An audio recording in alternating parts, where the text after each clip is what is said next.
Institute for Faith and Freedom at Grove City College presents Liberty Mail with the Student Fellows of Faith and Freedom.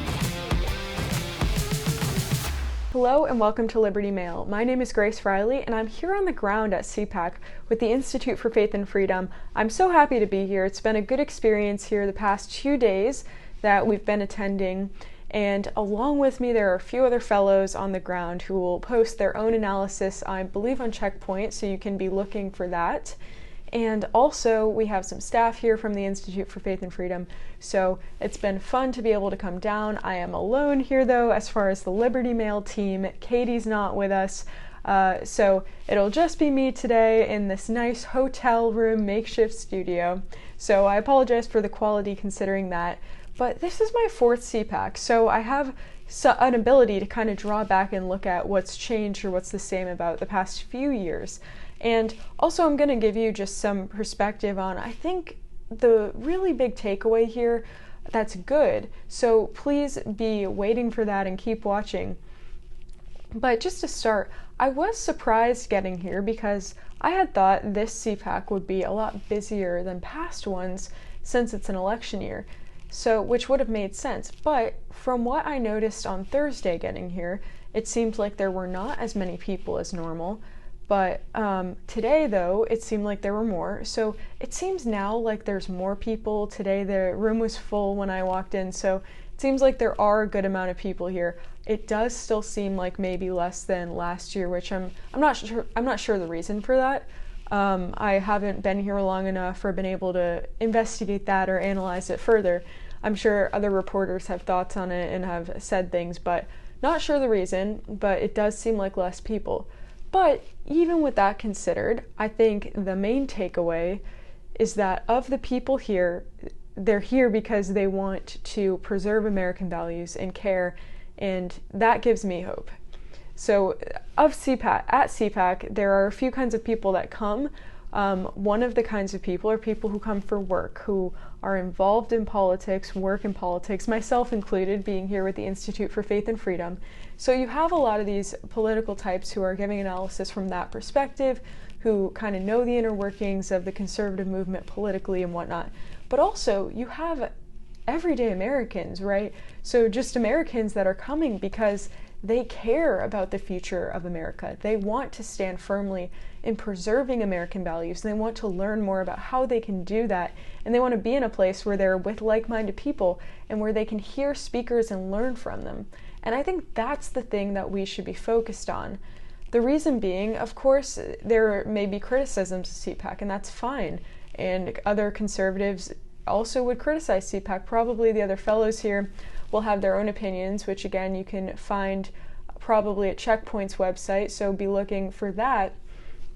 But I would say that we should definitely be focused on the fact that there are a lot of people here who came because they are enthusiastic and care about preserving the future of America. I walked around and was able to talk to a lot of people who are here because they're concerned and they want to do their part.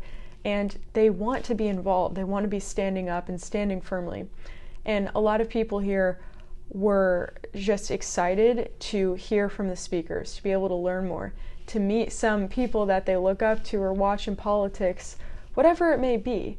The point being, see, one thing that's special about these kinds of events, so CPAC, Turning Point USA events that I went to as a student. So we'll switch gears a little here and come back around. But when I was 15, that's when I first became involved in politics. And the way that I really started my advocacy was going to a Turning Point USA conference. It was the High School Leadership Summit, and I had seen an ad for it on social media. And from that, I decided, this looks really cool. I want to go and be involved and learn more. And after going to that event, I was inspired. I didn't even meet that many people, I would say, but just from hearing the speakers, I got up early in the morning, waited outside the door to sit in the first row of the conference to be able to hear these speakers, and I was wide-eyed and really excited and a total nerd about it, just wanting to hear about conservatism and politics and what was going on and hear from leaders who were in Congress or who were doing real things in the political movement. And that was something that was so impactful in my life and then led me to not only pursue politics more, but it gave me the courage to stand up more publicly for conservative values, and it gave me the motivation and courage just kind of to know that I wasn't alone, because there was a community at this event of like-minded individuals. And I grew up in Connecticut, so I wasn't around other Christian conservatives. I was very much the little island there, where it was not very common to find people that had the same worldview or agreed with me. It was a lot more common to find the opposite, people who would oppose the things that I was standing for. So being able to go to conferences where I was surrounded by like-minded people for a few days and was able to learn and really take in things from speakers, that was so valuable to me. And I found that at CPAC too, where just going and listening to the speakers, it was a place to learn, a place to be able to talk to people, meet people, kind of find out their stories a little. And it was a great place to network and be united with people who care about the future of America, share, values and views, and to just be a reminder and an encouragement that there are a lot of people standing in this fight for the future of our country against radical leftist ideas, and that in standing for Christian conservative values, we're not alone. So I think that that's a huge takeaway from this year's CPAC, and I think every year's CPAC, every year that they do something like this, it's important to remember that, even amidst all of the criticism that maybe CPAC would get or other conferences, it's important to remember that the people that come here are coming here, and it's a good thing, and they're able to find community of like-minded individuals and then take what they learn here and just the encouragement, go back home where maybe, who knows, maybe they are in a Christian conservative community, who knows. I would guess most likely not, because the real world is not that way. It's a lot more rare to be around Christian conservatives. So basically then taking this stuff back home and being empowered to stand and to stand firm. That's a very real thing, and that's an encouraging thing and something that's really great. So definitely that's a good thing. And just going a bit off track, and we'll again come back. So we're continuing off track, I guess I should say, and then eventually we'll get back to the point. But today I was able to do an interview with the Freedom Center at Liberty University, and in that interview we talked about IFF, so the Institute for Faith and Freedom, Grove City College, and just the importance of a Christian education, what Christianity and education have in common, what they mean, what the interaction between them should be. And it was a good conversation, really about the importance of having Christianity and the worldview align when it comes to education. They should not be separated things, because at nature they're not.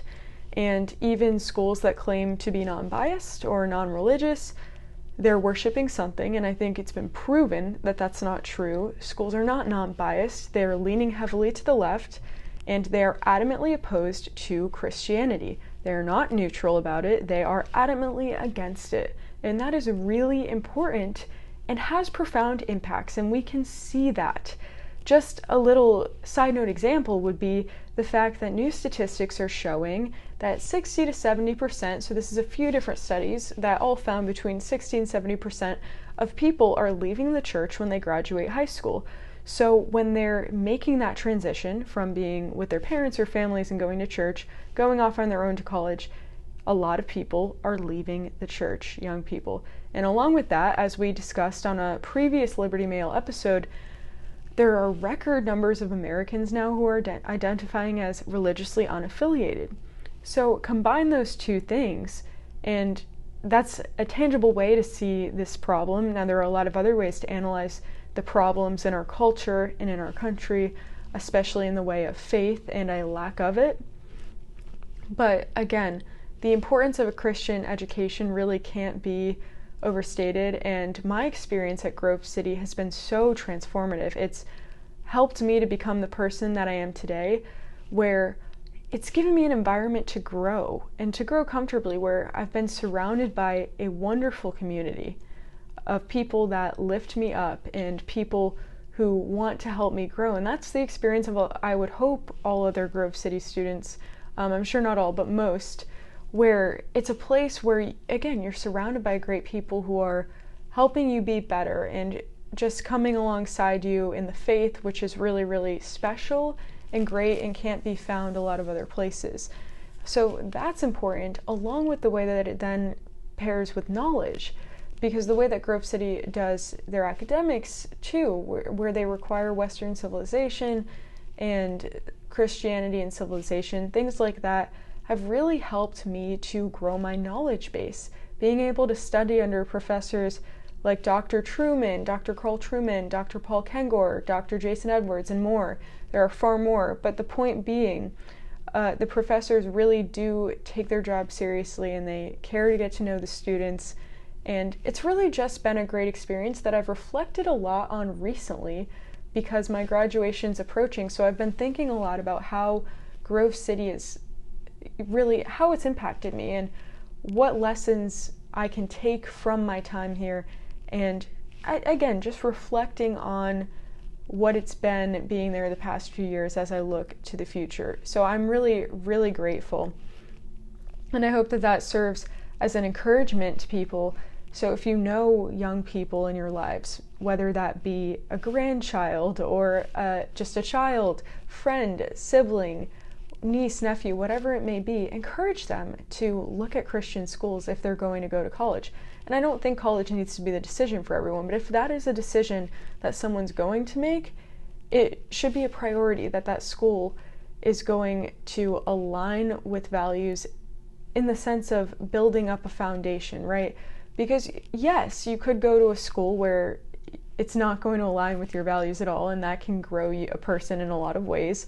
People can grow in environments like that in good ways. It's good to surround yourself with people you disagree with so that you can grow in that way. But I would argue that it's better at this stage of life to be focused on building your firm foundation in knowledge and faith to then go out into the world and be equipped to better approach these issues, better approach all of the people that you'll be around that you will disagree with. There's no hiding from that in life. So that's what I would say on that. And that, again, came up because it was in an interview today, which should be released soon. But it's just something I've been thinking a lot about, and the blessings that I've had at Grove City, the Institute for Faith and Freedom being a big part of that, giving me a lot of opportunities to be able to grow and develop more as a professional. So I'm very, very grateful for all of that. And now getting back to CPAC. So now getting back on track a little bit more. It's important to note that CPAC is very centered around former President Trump and his run for the 2024 election. So CPAC has decided him as the nominee, and the straw poll is covering who his vice president pick should be. Now, we'll see what the results are for that. You can look at what the results are right now as you're watching this amongst the candidates, because it will have been released, and it'll be really interesting to see when he announces that and what happens. But anyway, it's, again, really, really interesting. And I know that some people disagree with deciding on Trump as the nominee now, but what I would say is that the numbers have been clear from the start pretty much, where Trump has been so far ahead, whether you like him or not. That's just a fact, where the numbers have been so far ahead, where it hasn't even really been a competition of him versus the second runner-up. So even now, again, he's way far ahead in everything, where that's kind of inevitable, but we'll see what continues to happen, and obviously people have a lot of different thoughts on that. But CPAC's definitely rallied around him. The people who are here are largely supporters of Trump or are happy with it. Not everyone, but for the most part, which makes sense with the way that CPAC has been organized this year around Trump especially. So that's another thing important to note. That's an interesting takeaway coming out of CPAC. So overall, it's really been a great experience. Some things unexpected. Again, I think there are less people here than I would have expected than last year for whatever reason. But I don't think that that takes away from the momentum of the main mission, meaning this is an event happening in DC, obviously, or in National Harbor. with people, and it's one thing, but again, there are a lot of people here for the reasons of the mission of the conservative movement, as well as obviously all of you at home. So that's really important to focus on, I think. Overall, it's been a great experience. I'm really interested to see what happens in the coming days. I can't see the future yet, but you can, because you're watching this at a time where this has all already happened. So it will be interesting to see how everything goes. But for now, thank you for watching Liberty Mail. It's been a pleasure to be with you.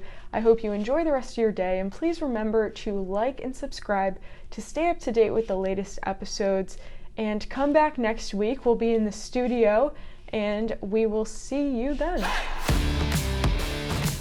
For more information on the Institute for Faith and Freedom, visit faithandfreedom.com.